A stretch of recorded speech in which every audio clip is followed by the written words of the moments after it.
met yesterday, Tuesday, the 17th of March 2015. And coming out of that cabinet meeting, the head of the Presidential Secretariat and Secretary to the Cabinet, Dr. Roger Luncheon, will bring you highlights on a number of matters Cabinet wishes to bring to the public's attention through you, the media, after which we will open up for questions on Dr. Luncheon's opening statement and subsequently on any other matter. I'll hand you over to Dr. Roger Luncheon. Thank you, Kwame, and good morning again, ladies and gentlemen of the media. Cabinet met on the 17th of March 2015. Arising from that cabinet meeting, these are the matters I'll be bringing to yours and the public's attention. As usual, contracts for which Cabinet granted its no objections to the awards, and then the other matters, the other matter in this case, update electoral observer missions. Allow me to commence with the contracts for which Cabinet granted its no objections. I'll start first in the health sector,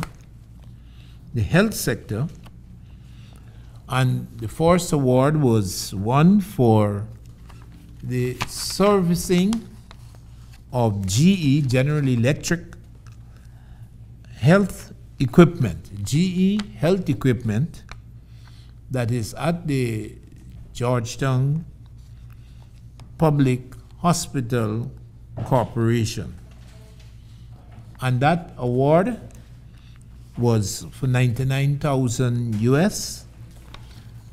My mathematicians have advised that's 20.6 million Guyana dollars. 20.6 million Guyana dollars. The second award, this is security sector, and it dealt with the overhaul of the Bell 2006 engine. The Bell 2006 engine, this is the rotor wing, the helicopter, and 134 odd thousand US dollars, 134 odd thousand US dollars.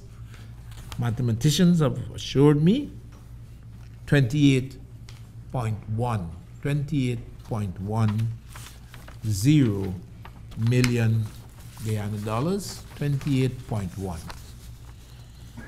Still in the security sector, the third, the procurement of weapons and accessories.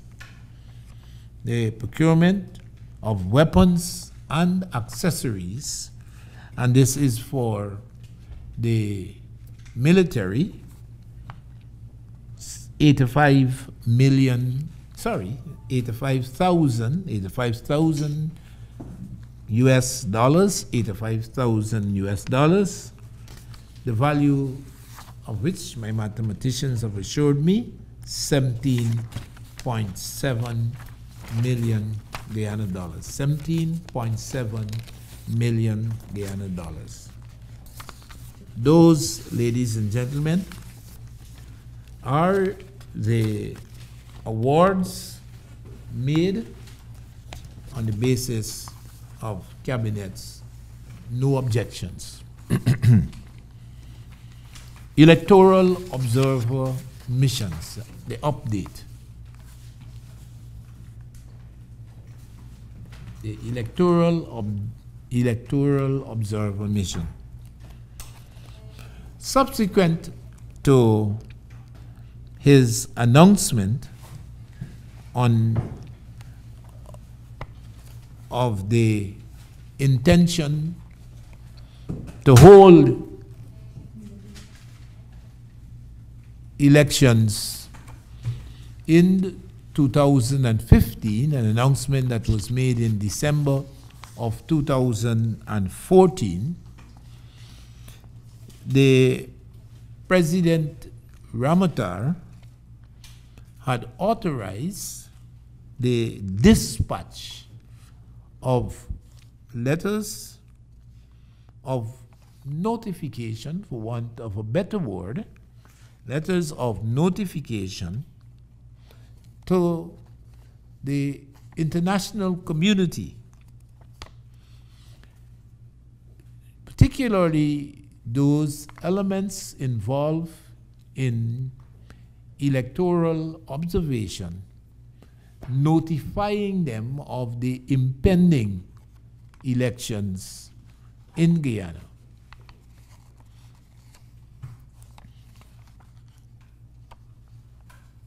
At the time of his proclaiming the date of the dissolution of Parliament, and at the time when he reiterated and indicated the May the 11th date of election, the President again dispatched or caused to be dispatched letters, this time of invitation, letters of invitation to the international community to participate in the electoral observer missions for the May 11, 2015 event, elections, general elections, and regional elections in Guyana. The bodies that were written, were contacted, included the governments of India and the government of South Africa. Among international bodies, the ones that have habitually been written to and have on many occasions participated in observer missions during elections in Guyana, including the UN, including CARICOM, including the OAS, the Commonwealth, the new kid on the block, UNISU, and of course, among bodies, international bodies, such as the international NGO Carter Center, the UK branch of the Commonwealth Parliamentary Association, and of course, the Organization of Islamic Cooperation. So far, the results have been indeed promising. You are aware of the recently concluded visit of the UN team that conducted the needs assessment, the report that is a report of which is being awaited by the government of Guyana. You are aware that, as is customary, the CARICOM and the OAS and the Commonwealth are expected to field observer missions for the May the 11th general and regional elections. What you might not be aware of is our efforts to have the presence of electoral observer missions long before the actual E-Day, so that indeed the period of observation antedates the day of election and indeed extend well beyond that day too. And indeed what we have been discussing with missions that have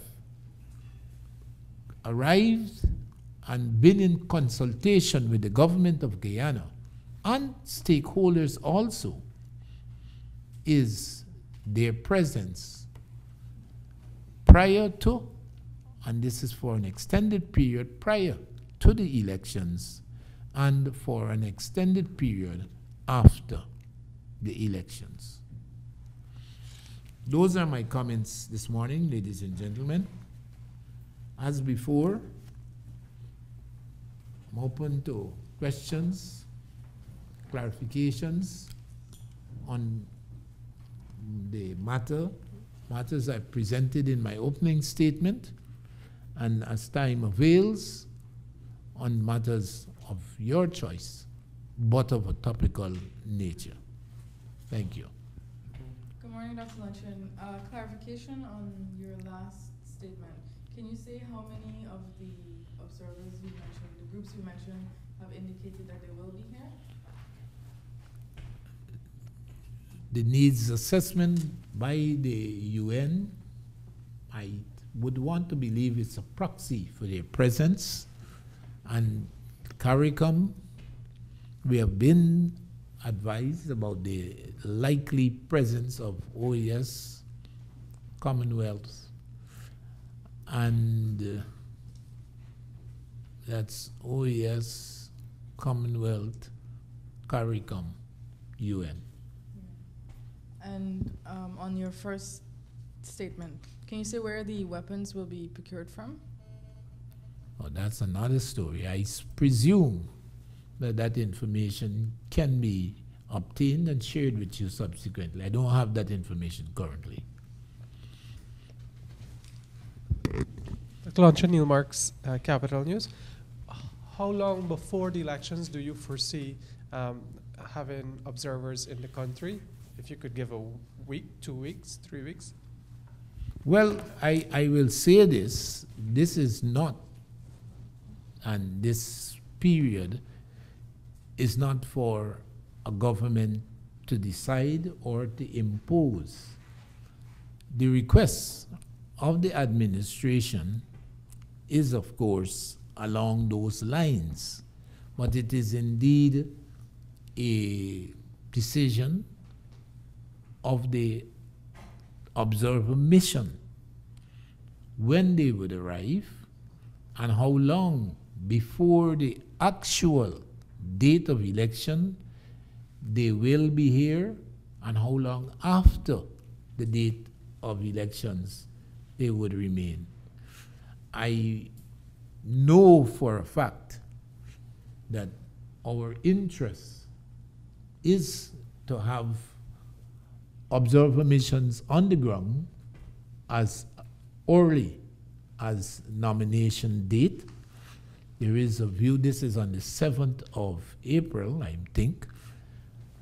There is a view that there is some reasonable expectations that campaigning would be heightened, and it probably would be most appropriate for the observer missions to be here and to be observing from minimally that time.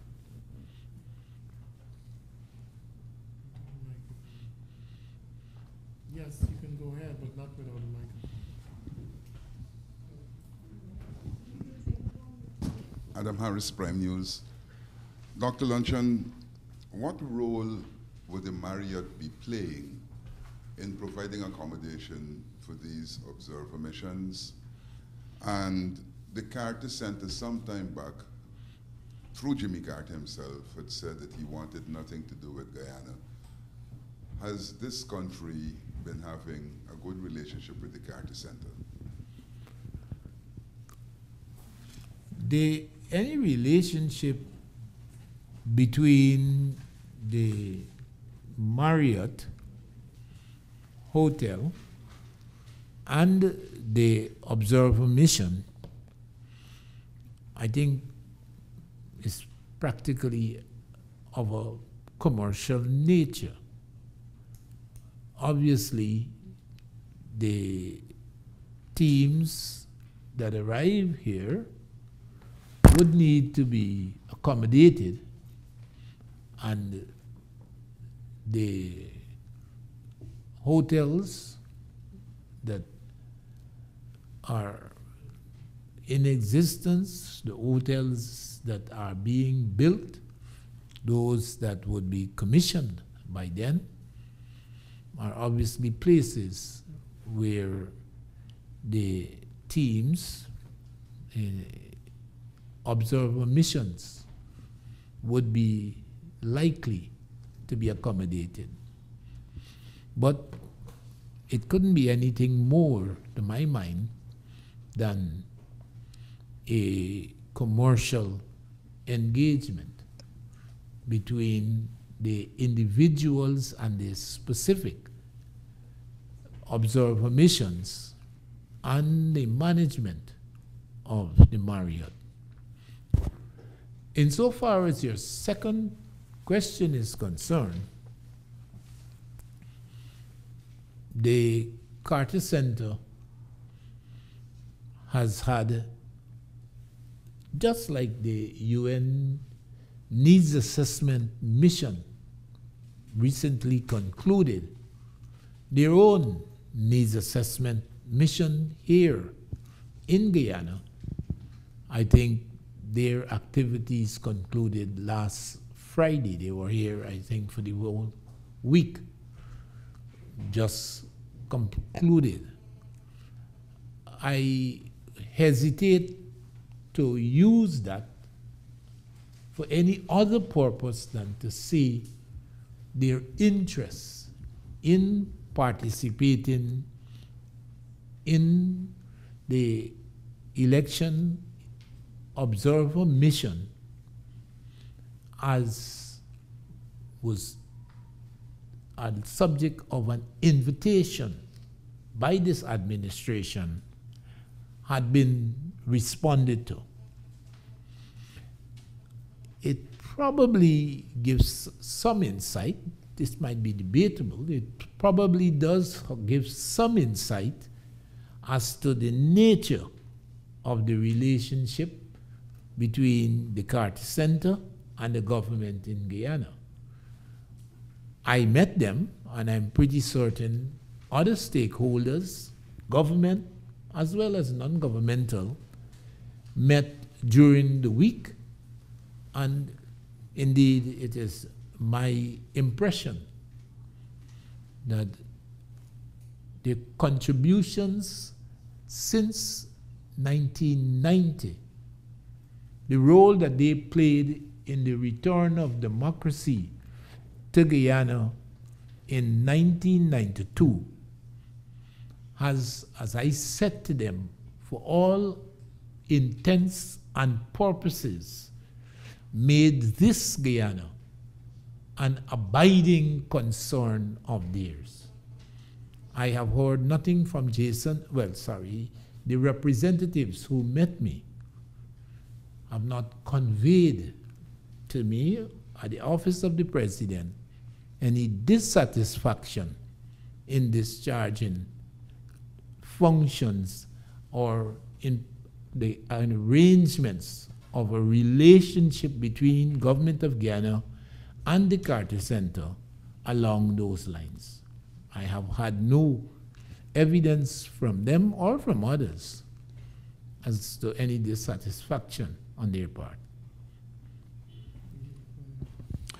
Andrew Weeks, Nightly News. Mr. Luncheon, could you say to us if the Cabinet has any legal teething to award contracts in a dissolved Parliament, or what amount could the Cabinet allow to be giving out in a dissolved Parliament? Contracts. I'm not certain what it is that you're desirous of getting at, but let's accept the question at face value. I want to believe that you do accept that the government's business is conducted primarily on the basis of contract awards. In other words, I want Adam to do something for the government. Adam and I would execute a contract. I want you to concede that whether Parliament is dissolved or not, that there has to and there must be a continuation of government business. I can't believe that you would think otherwise, that the dissolution of Parliament means the cessation of government's business. If you did, I would merely refer you to our constitutional provisions and the statute that makes specific reference to the continuation and the funding that is to be preserved for the continuation of government business. The reason why I asked the question, because I asked Shadow Minister of Finance, Mr. Carl Greenwich, that same question, and he said the government do have the authority to award contracts, but only a certain amount an election period when Parliament is dissolved.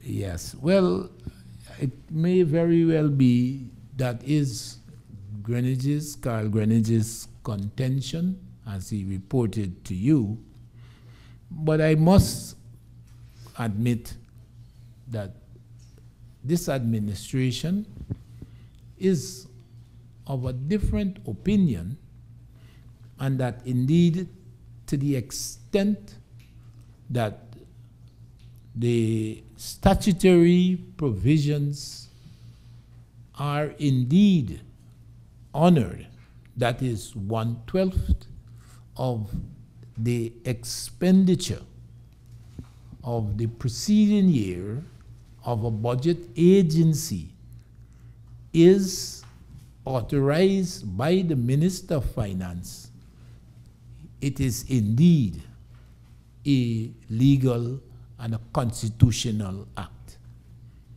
1/12.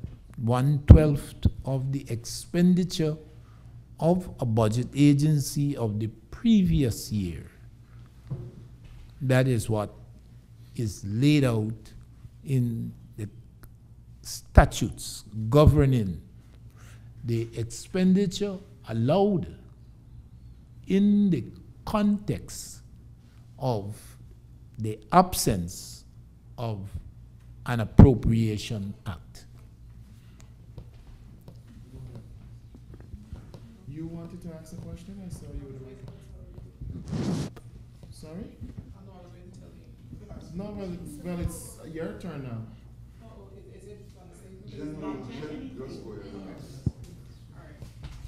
Good morning, Mr. Luncheon. Javon. What are you saying? Yes, Yes, it's fine. Good morning, Mr. Luncheon. Javon Stephen Vickery, Frontline News. Now they're What's your claiming name? Javon Stephen Vickery. Okay. Okay. Now there are claims in the press and in society that the PPP are using state funds to fund their campaign. Now, what do you have to say about this? It has not been a claim that has been made in any novelty. It is not original. I cannot, in the 23 years that I've been here, since 1992, I cannot by any means recall a specific elections where the People's Progressive Party civic administration has not been accused of using state funds to conduct electoral activities. The People's Progressive Party administration has always insisted wherein is the evidence. And 2015, the People's Progressive Party's insistence is no different.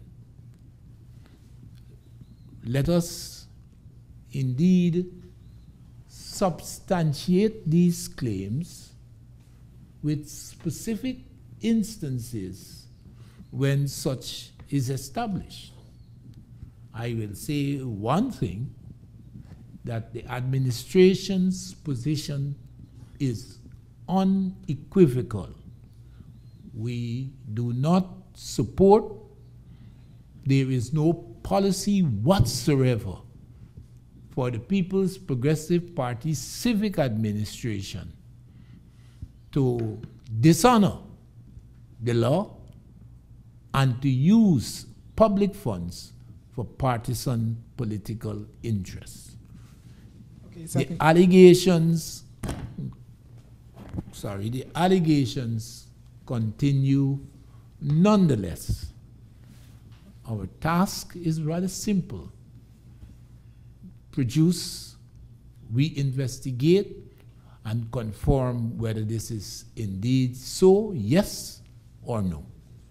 Okay, second question. ExxonMobil is currently doing oil exploration at the Stabroek offshore block. Now, do you think... Could you speak up? No, I'm saying ExxonMobil is currently doing oil exploration at the Stabroek offshore block. Now, do you think that this will have an impact on the ongoing border dispute with Venezuela? Well, I don't know why you would ask if it... Did you say if it would or could? If it would? Well, I don't know if you're not aware that it has. If you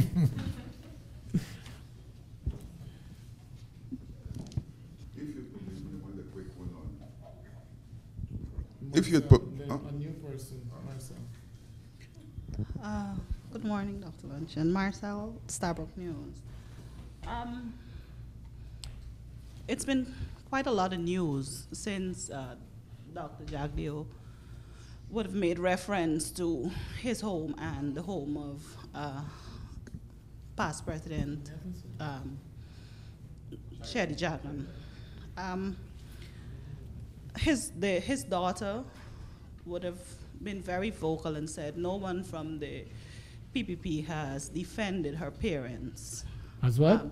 Defended her parents. Have you seen her letter? No, I haven't, but defend the parents in what sense? Their lifestyle, to say that it was very basic. My question to you is, why haven't you, given that you're one of his oldest friends? And two, it has come to light that in 1997, late President Chedi Jagan again had cardiac issues, which subsequently led to his demise. Why wasn't the public aware of his health situation then, and would you have advised him on not seeking treatment?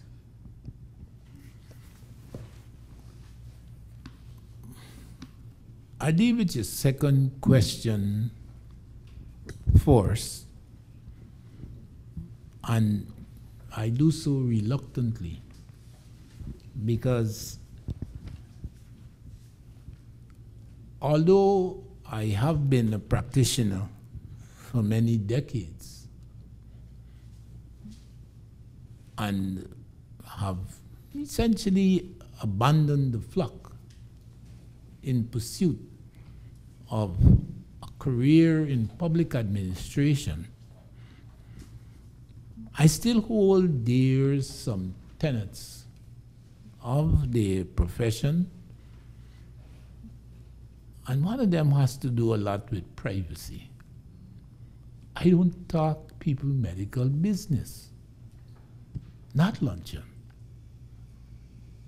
If Starbuck News, Kaichur News, or any other news, or any other individual feel that they can, with the greatest of impunity and with the greatest amount of ethics, want to be involved in a discourse unauthorizedly and uninvitedly on the medical and health issues of individuals, they ain't gonna get luncheon involved. It's not part of my training.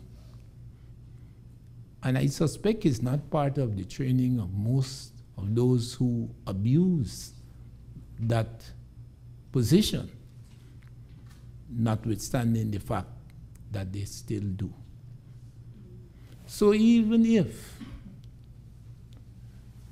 the late president were a patient of mine, or were he to have shared his medical concerns, I got total and temporary and irrevocable amnesia of those events. I don't talk people medical business. So I am unfortunately unable to even venture an opinion on that matter. Save and except, of course, if I am specifically invited to by the specific individual. I would still want to decline, but if there is some insistence, I might be tempted to utter some words or to make some comments, but under those circumstances only. You ain't gonna get luncheon to volunteer anything but anybody medical business, because it's not part of my training. Your first question, remind me. We're talking about why no one defended the late Dr. Jagan's lifestyle as compared to that. as compared to that. Well, I am not aware that an occasion necessarily presented itself for the defense of Dr. Jagan's lifestyle. I don't believe that Dr. Jagan himself would have felt it necessary to go out there and to generate an issue about the style and the conditions under which he existed.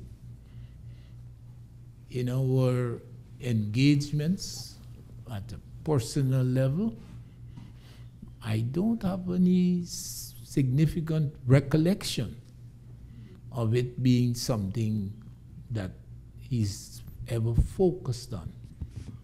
And I suspect, as a consequence, that there never has been generated this need to go out there, his friends, certainly individuals that he mentored, including myself, to go out there and essentially to defend his lifestyle. Defend against whom?